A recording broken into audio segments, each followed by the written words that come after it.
Hello.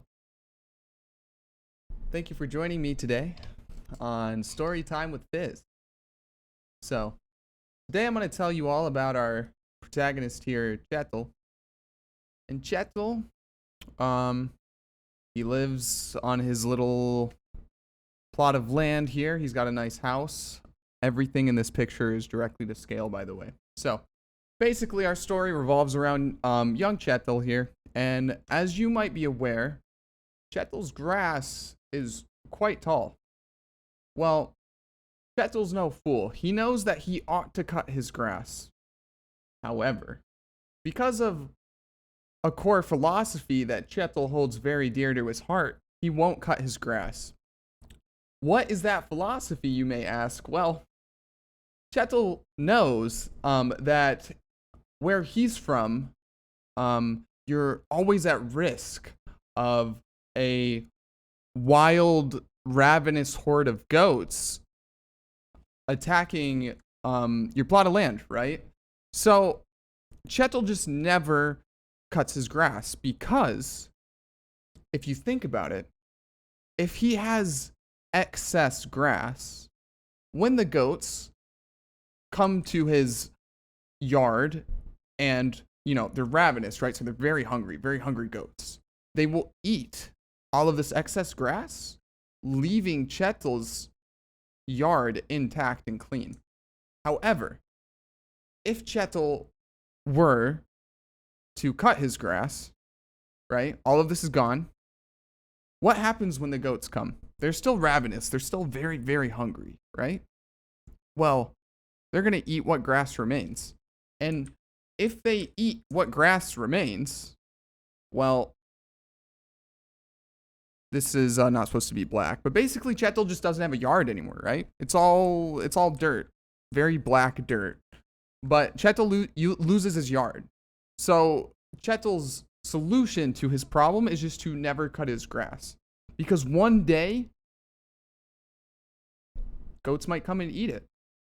Now, if you think this is fucking stupid, that's good. It means we're on the same page. So let me break down this story for you. Basically, this is an analogy based on some statements Chris made on the recent Gazzy and Friends community podcast. And basically, if you're confused here, which I understand if you are, it's okay to be.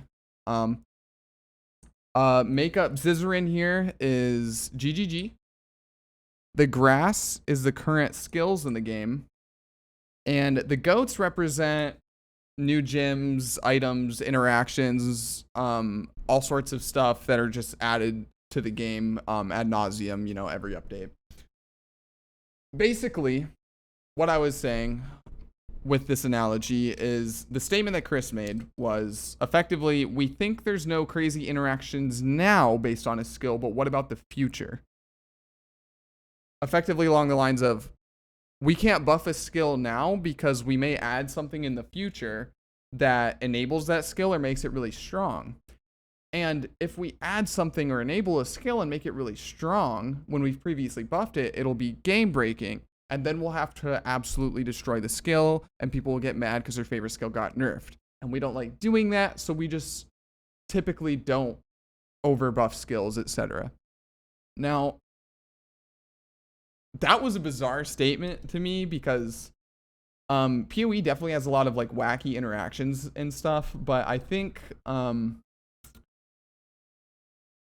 would assume most of us can agree that skills should be like buffed or nerfed mostly, in most cases, based on like the baseline power of the gym, not based on like wacky crazy interactions that it may have. I also think that if there's some crazy enabler of a skill that randomly makes lightning tendrils super meta, they should probably take a look at and nerf or adjust the interaction itself and not the skill. All skills should function at a certain percentage relative to the meta baseline, bar none. They shouldn't just stray away from buffing these skills because there's the chance that one day it may be enabled and be crazy. regardless of magic cards or the analogy he used to make it relevant, because I've been waiting for a very long time to play Self-Cast Dark Pact. Yeah, I've been waiting a very long time to do that, and it's just maybe they add a unique in a few leagues that makes that possible again, but fundamentally I think the skill just needs to be like changed or reworked, or the self damage. You know what I mean? Just something along those lines. I don't like waiting and just hoping that maybe one day they make it playable again with some other skill gem or item they add to the game. So I think it's very important as well to add that when Chris said that they would have to like nerf people's favorite abilities after they buff them or whatever, I really, really wish that when something is broken or something's, you know, just too strong, whatever it may be, I wish GGG would just tone it down a little bit. Because I'll use an example here, and I know it is technically, it's one of those game-breaking cases, but Ground Slam Impaler, I loved that build. I expected to hate that build, and I stayed away from it for most of the time it was relevant, but when I finally tried it, I loved it. I played it a ton. And then they just deleted it from the game. Like, if I had the ability to play Ground Slam Impaler, even if it was bad or not meta, or not as, just not as good as it used to be, I would still do that because I really love the build. Unfortunately for me, that build's just gone. Like, I can't do that anymore. The interaction was basically deleted from the game. I know Impaler is still on the tree, but it's like, is it really? You know what I mean? Like, it's just not usable at all. I wish they would have just toned down, you know, the damage on the way, you know, people use Ground Slam, I believe, if I remember correctly, because the fizz scaling on it was like so much higher than every other skill, and that's why Ground Slam was used for Call of Steel with the way the impales worked. But I would prefer if they just maybe tone that down a little bit, because this was a great example, I guess, that Chris was talking about, where like, you know, Ground Slam was dog shit for a really long time, and then Impaler got out of the game, and then it was broken. But what did they not do? They didn't nerf the skill that everyone loved, which was Ground Slam in this case, apparently. They just destroyed the interaction. So that was like not consistent with Chris's reasoning for not buffing skills. Ground Slam was so like, maybe not unusable, but just very, very like irrelevant compared to other skills that were similar that did its job so much better, that no one ever really played it for a very long time before Impaler got released. And then Impaler came out and people found that interaction, and then it took off and it was really big, right? But when it came time for it to get toned down, and I think we can all agree it needed to be toned down, it was ridiculous. I was actually one of the people that was pushing for it to get nerfed. I thought it would get nerfed, but not destroyed. They didn't nerf Ground Slam. They didn't change a lot of the interactions in any way. They just took Impaler out of the game. And if I recall, that's also the patch where they did nerf like Call of Steel a little bit or stuff too, when they added the nodes. I can't remember if it was that patch or the one after where they added like the Lord of Steel clusters and stuff and took power out of the gyms. But basically they just destroyed the interaction and didn't nerf the skill itself, which, like I said, is just not consistent with Chris's statement.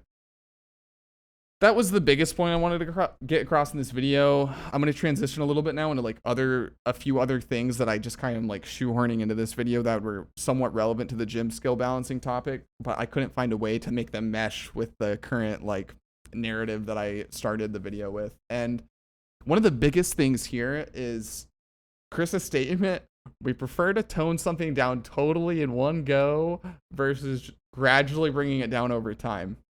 Nope. No, thank you. Please don't do that. Please gradually tone things down over time. The most recent example I can think of, right, is slams, buddy. Oh boy, slams. I hated slams for most of their existence, to be honest, but it was like one of those things with Ground Slam and Impaler where towards the end of it, the last like league and a half, I loved them. Something clicked and I was like, wow, I love this. And then they took it out of the game. I mean, they didn't take it out of the game completely, but it was like slams were too strong. They like did a real light slap on the wrist a few times and actually kind of hurt slams like end game scaling pretty hard. Like slams are still really good at like running through all the content in the game, but for like scaling it for end game, there wasn't a whole lot to do. Like the lethal pride, taking all that stuff out of the game, like just incrementally kind of destroyed like the top end of slams, which they didn't need, to be honest.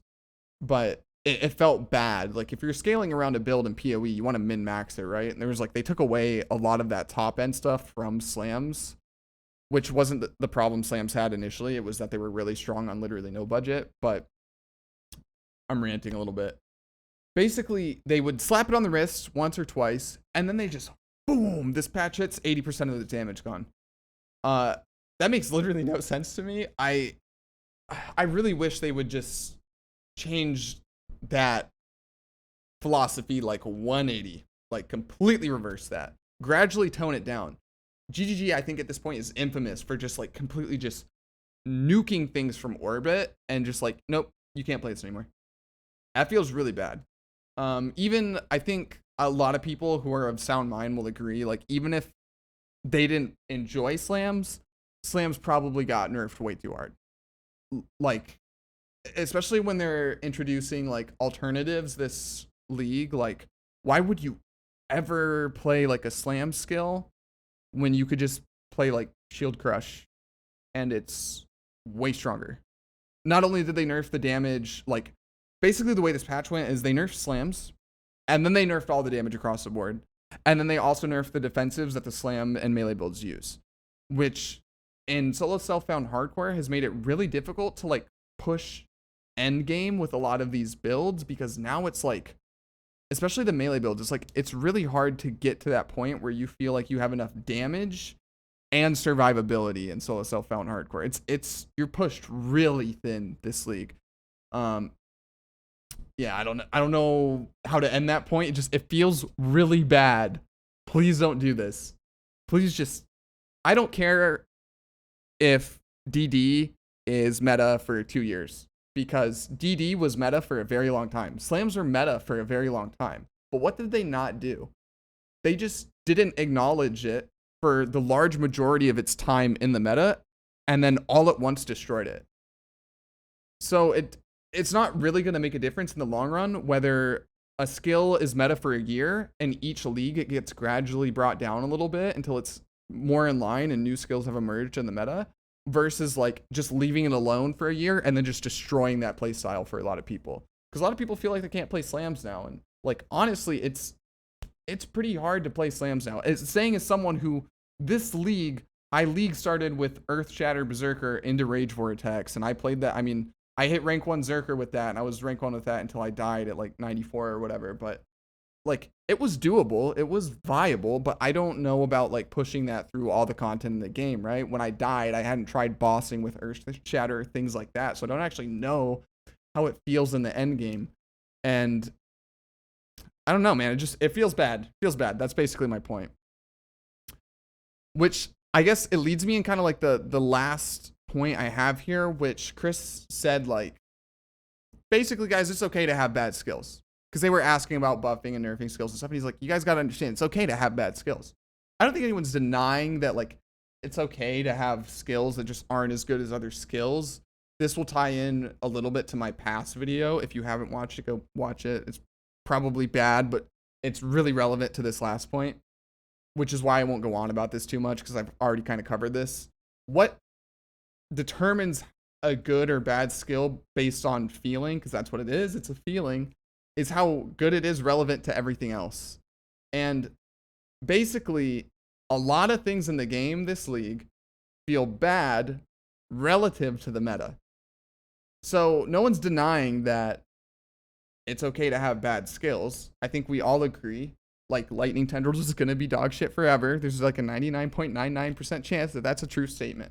And I don't think a lot of people are super upset about that, right? There's lots of interesting lightning skills in the game to scale instead. There's probably like one guy out there that's really sad, but everyone else is probably okay with it, right? The problem is that like lightning tendrils and a shit ton of other things also feel really bad. Like more things feel bad this league than good, which is why we have the current problem we do.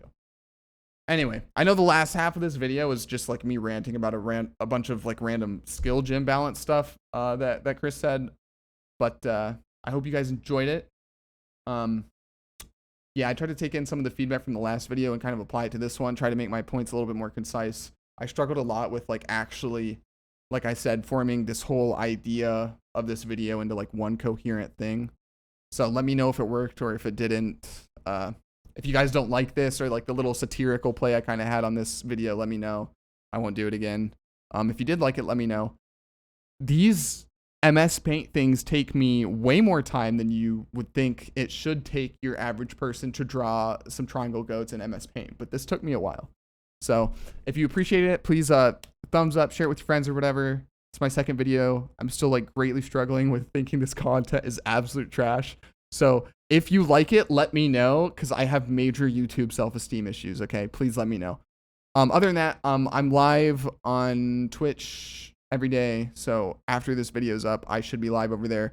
If you hate it and leaving a YouTube comment isn't enough for you, be sure to come flame me in person or live, and I can react to all of that negative feedback in real time. Amazing what technology can do. Anywho, yep, that's it for this video. Like, I forgot to mention the bell thing last time. Apparently that does something. Do that if you feel like it, or don't. Anywho, let me know in the comments what you thought about this. I'm ranting. I'm going to stop here. Bye.